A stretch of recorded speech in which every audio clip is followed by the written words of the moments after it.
함께하여 주실 것을 믿고 예수님의 이름으로 기도드렸습니다.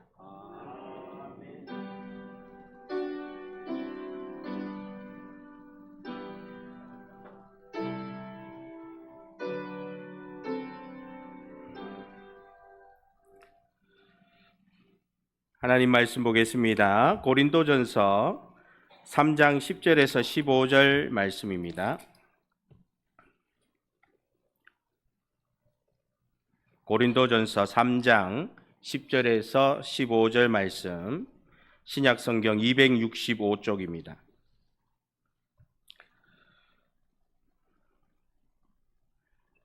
교독하도록 하겠습니다. 내게 주신 하나님의 은혜를 따라 내가 지혜로운 건축자와 같이 터를 닦아두매 다른 이가 그 위에 세우나 그러나 각각 어떻게 그 위에 세울까를 조심할지니라.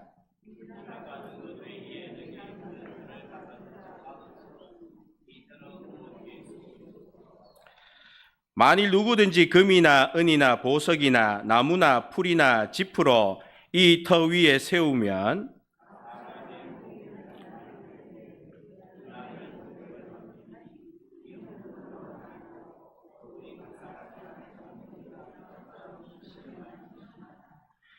만일 누구든지 그 위에 세운 공적이 그대로 있으면 상을 받고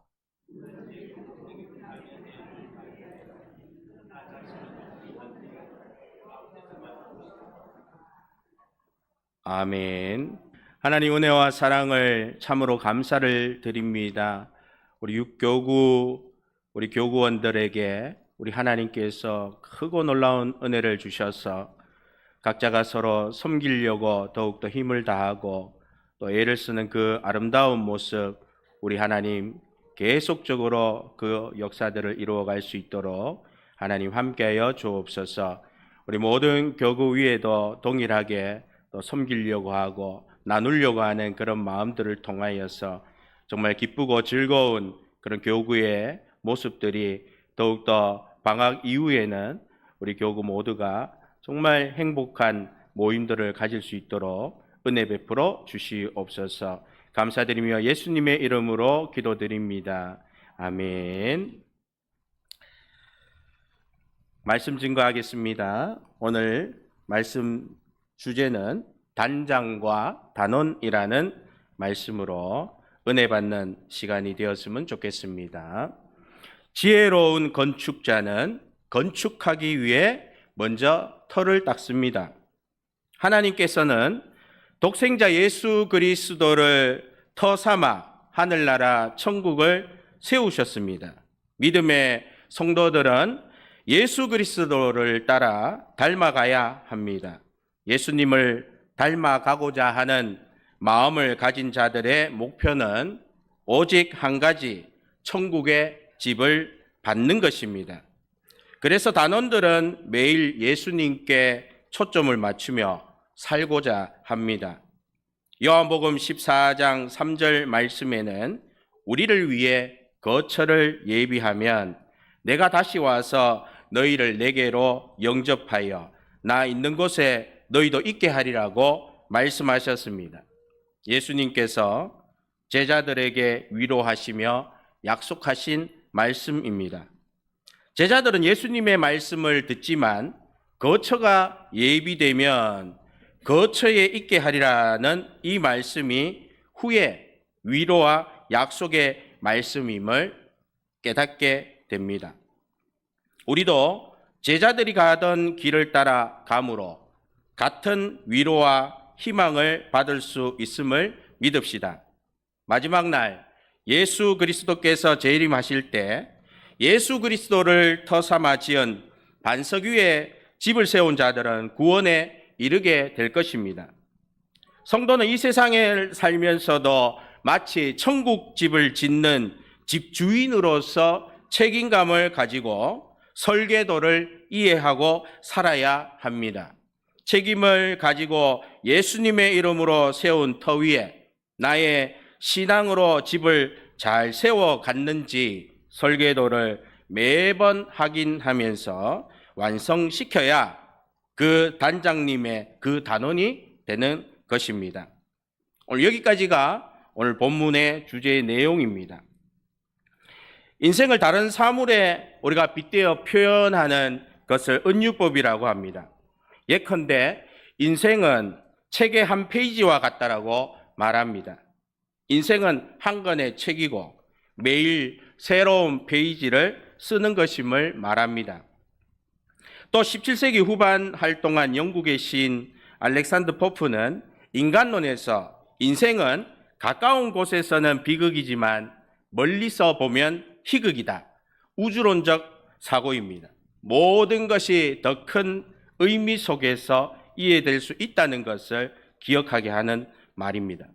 그 외에 인생은 여행이다. 인생은 연극이다. 인생은 정원이다. 인생은 파도이다. 인생은 예술이다. 인생은 지혜로운 건축가이다.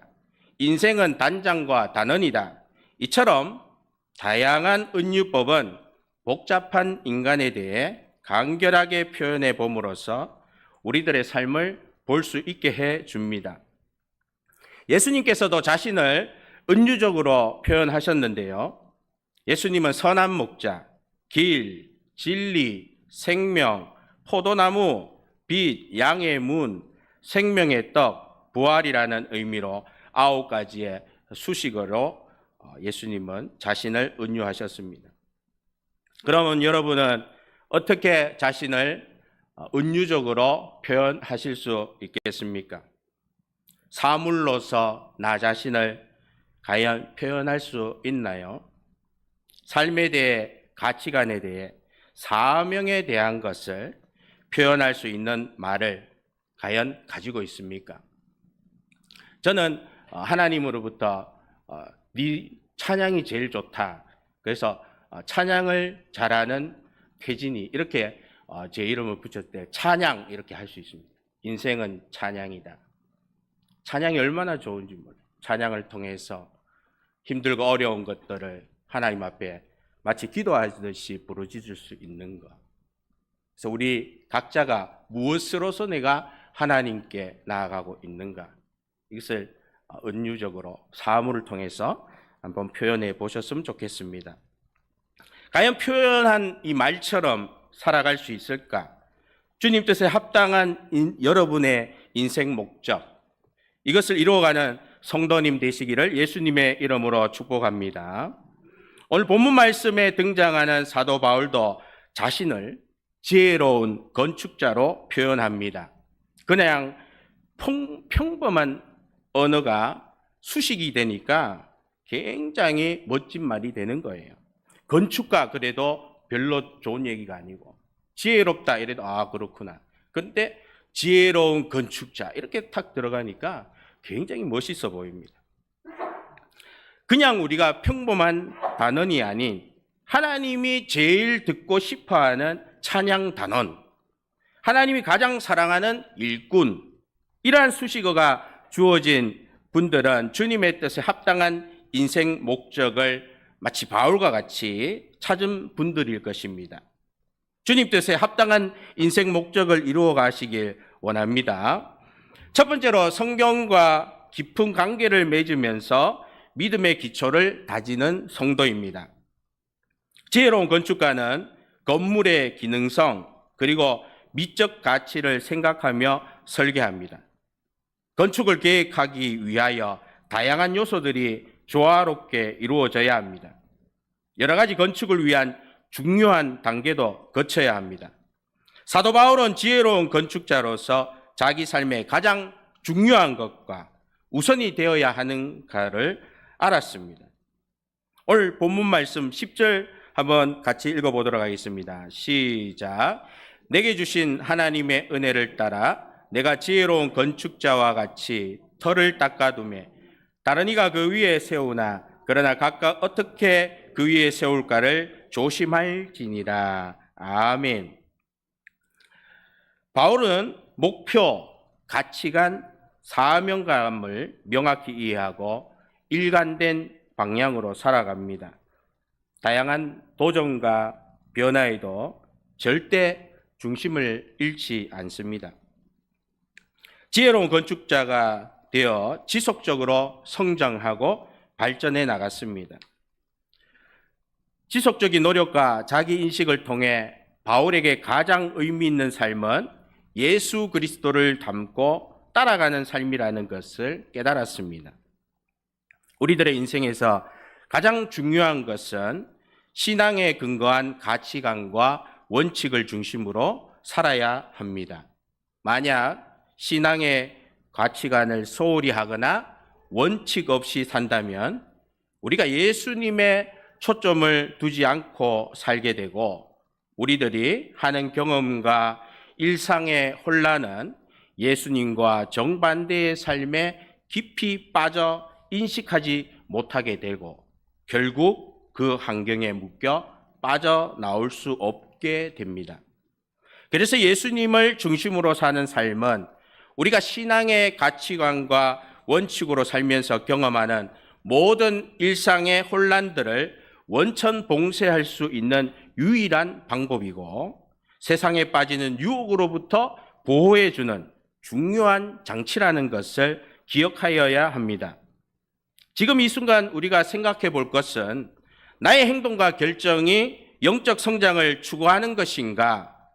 하나님과 소통하기 위해 정기적인 기도와 공동체 안에서의 성도의 모습, 반성과 회개로 자신을 돌아보기, 하나님의 말씀과 예수님 닮기 위한 노력들을 살펴야 합니다. 이렇게 살아갈 때 예수님께 초점을 유지하면서 살아가는 방법입니다. 인생의 방향을 주님께 향하면 내면의 평화와 만족을 얻게 될 것입니다. 초점이 흐려지면 바쁜 일로 번잡한 일로 만족하지 못하는 삶을 살게 됩니다. 사도 바울은 핍박과 환난이 닥쳐와도 오직 예수 그리스도께 초점을 맞추고 사역을 거뜬히 감당하였기에 내면의 평화와 만족을 빼앗기지 않았습니다. 바울의 사역은 믿음의 터를 닦는 것입니다. 자신은 터를 닦고 다른 누군가는 그 터 위에 세워진 건물에서 쉼을 얻게 됩니다. 11절 읽어보겠습니다. 시작.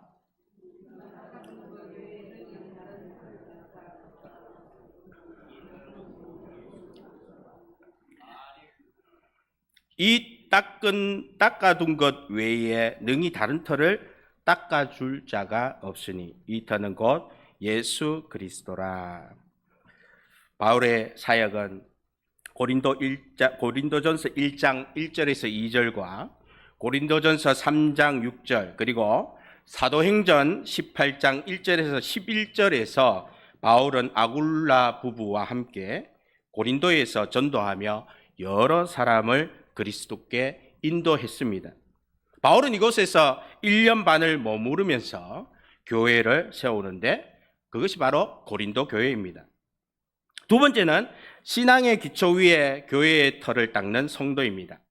예수님은 우리의 삶의 중심이요 기초요 초점이십니다.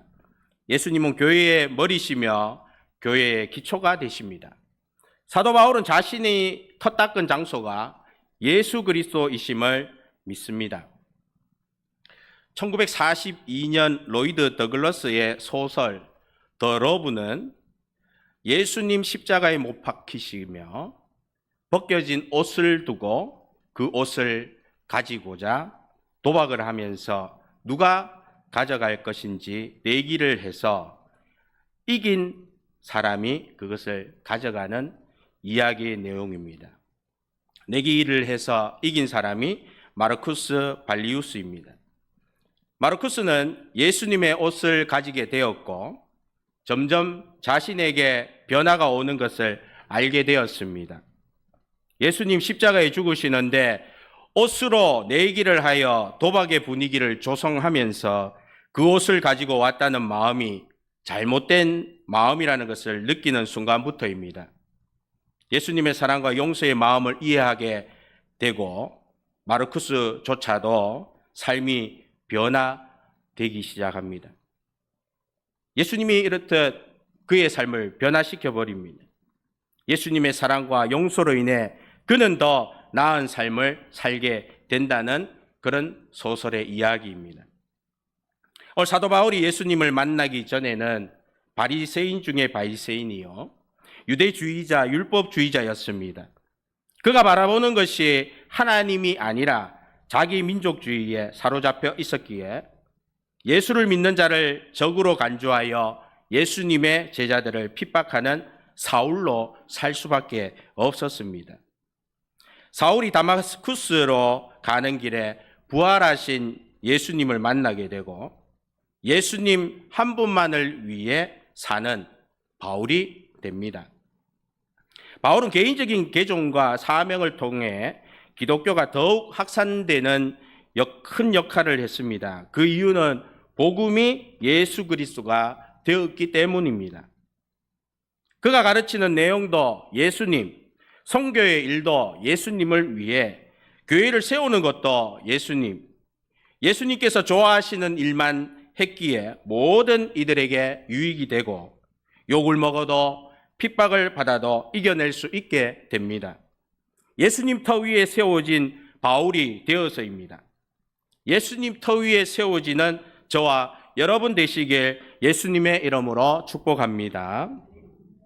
세 번째는 예수님 터 위에 믿음의 집을 세우는 성도입니다. 우리 12절 한번 말씀 읽어보겠습니다. 시작.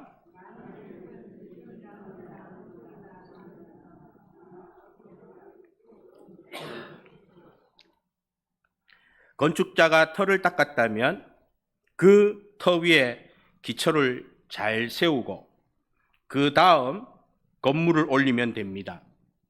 설계도도 준비하고 설계대로 건물이 올라가는지 세부 사항을 보면서 설계된 대로 건물이 올라가는 모습을 감독하며 일꾼들에게 일을 시킬 것입니다. 그러고 나면 그 건물의 형태가 완성되면 그 크기를 알게 됩니다. 우리가 신비롭게 여기는 피라미드의 설계도, 정확한 피라미드의 설계도는 발견되지 않았지만 고고학적 연구와 역사적 기록을 가지고 피라미드 구조와 건설 방법에 대한 다양한 이론이 나와 있습니다. 첫 번째는 각면의 각도와 길이가 매우 정확하게 조정되어 있다라는 겁니다. 고대 이집트인들의 높은 기하학적 지식이 있다라는 거죠. 두 번째는 피라미드는 북쪽을 향하고 있다라고 합니다. 북극성과 관련 있다 추정하는데 천문학 지식도 있다는 거죠. 세 번째는 피라미드는 거대한 블록을 어떻게 옮겼을까? 그들의 기술과 조직력을 알 수가 있습니다. 마지막으로 피라미드는 파라오의 무덤입니다.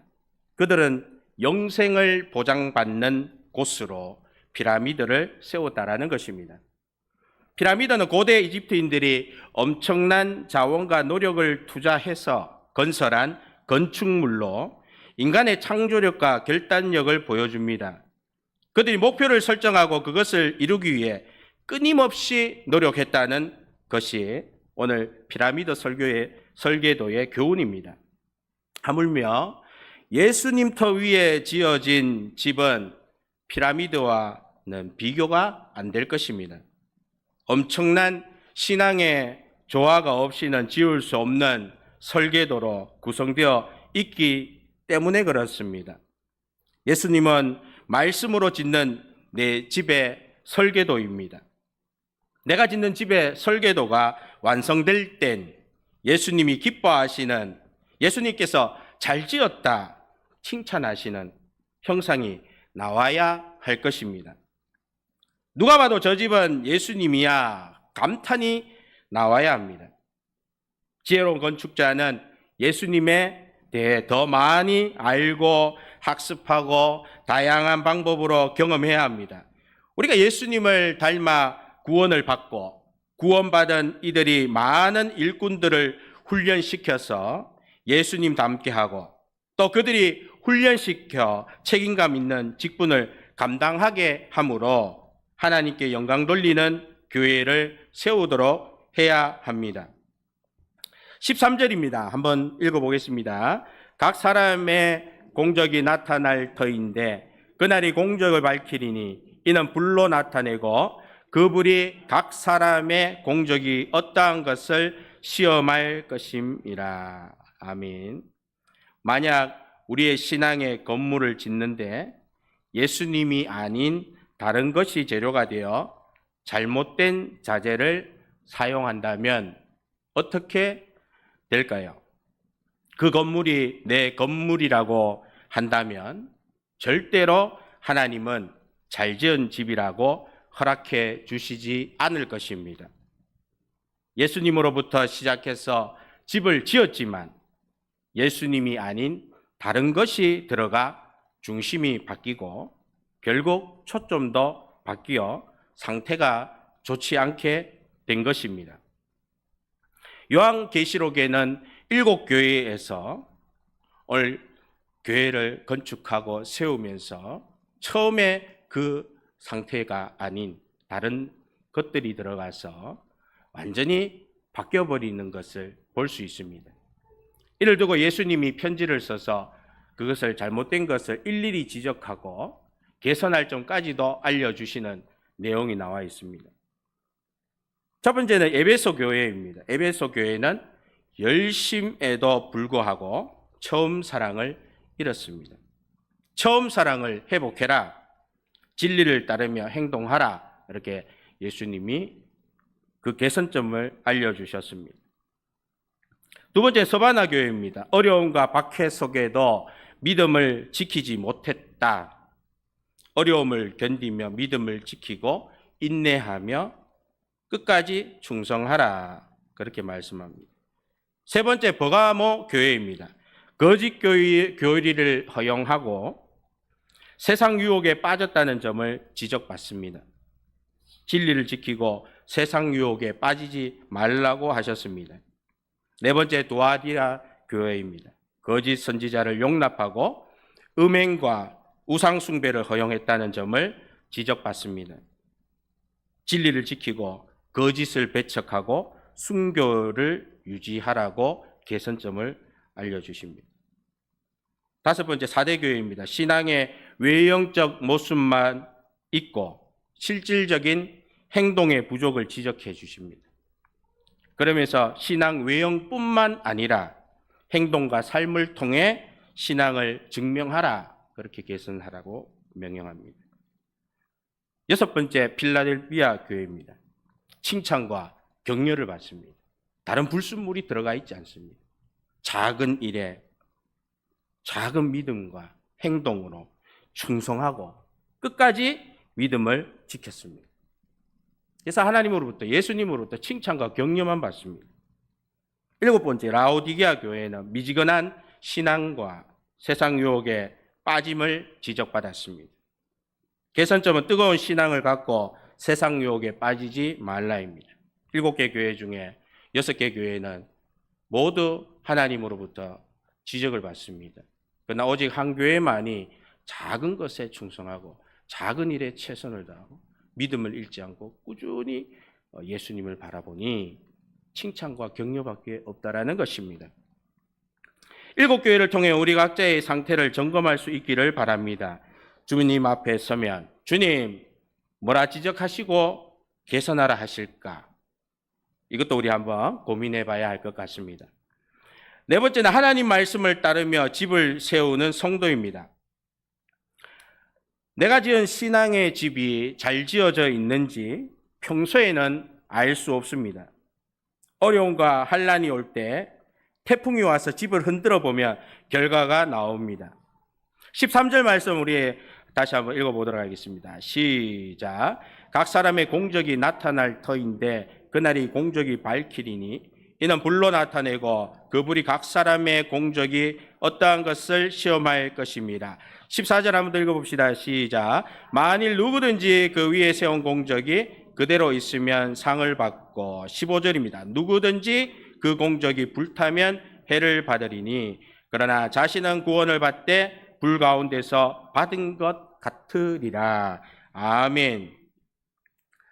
아무리 외양상으로 멋진 건물을 튼튼하게 지었다고 건축가가 큰 소리를 쳐도 강력한 지진으로 그 결과를 알 수가 있습니다. 태풍과 지진에 잘 견딘 건물이라도 내부에 불이 나면 결과를 알 수가 있습니다. 문제가 있으니 무너지고 문제가 있으니 우리 주님께 책망 듣는 것이겠죠. 우리 교회와 삶은 불과 같은 강력한 연단을 지나야 결과가 확인될 수 있습니다.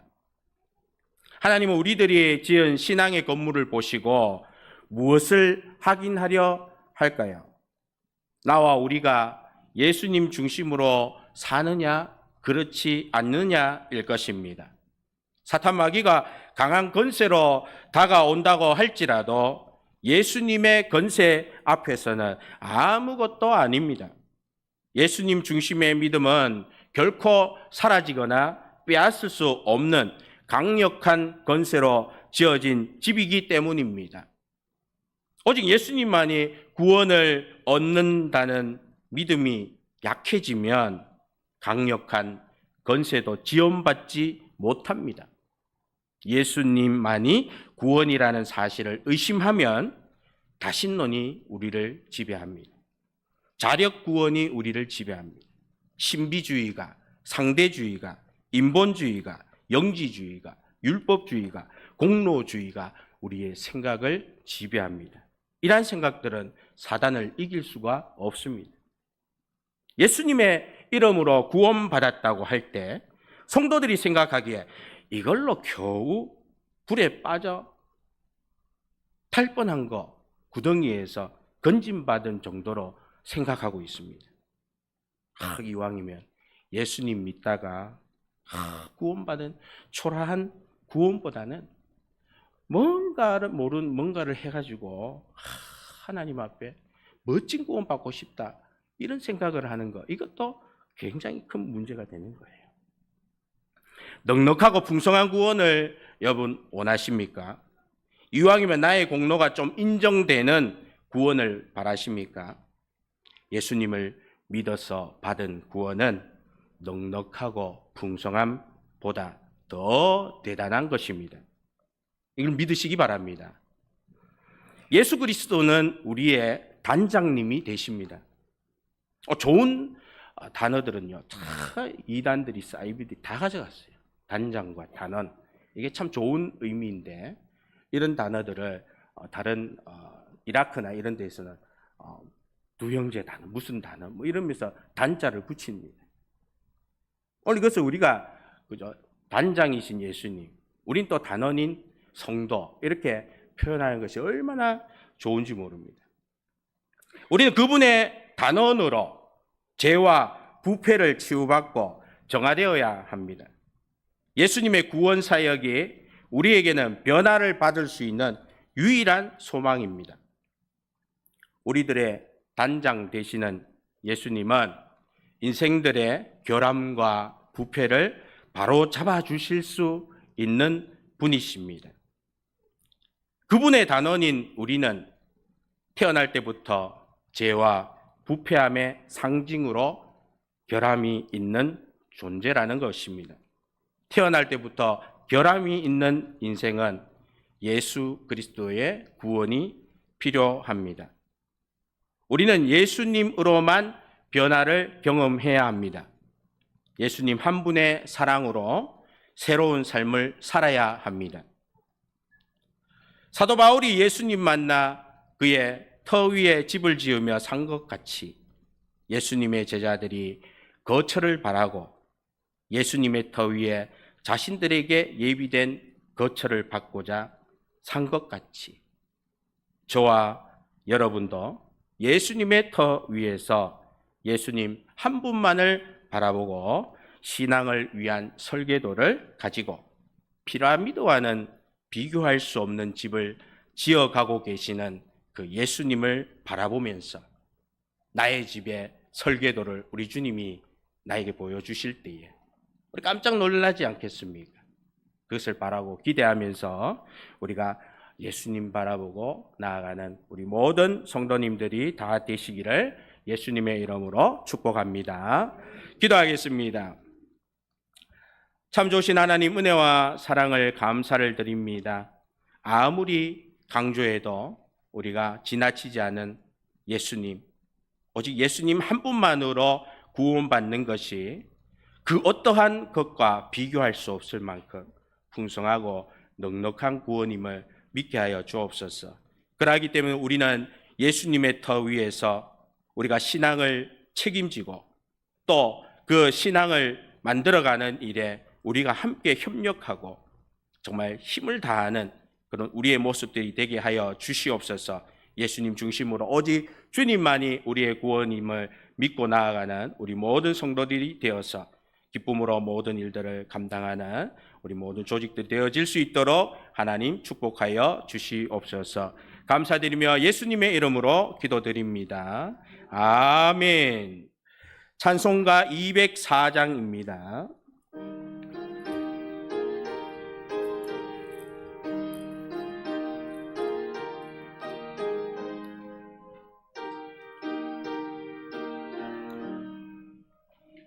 주의 말씀 듣고서 준행하는 자는 반석 위에 터 닦고 집을 지음 같아.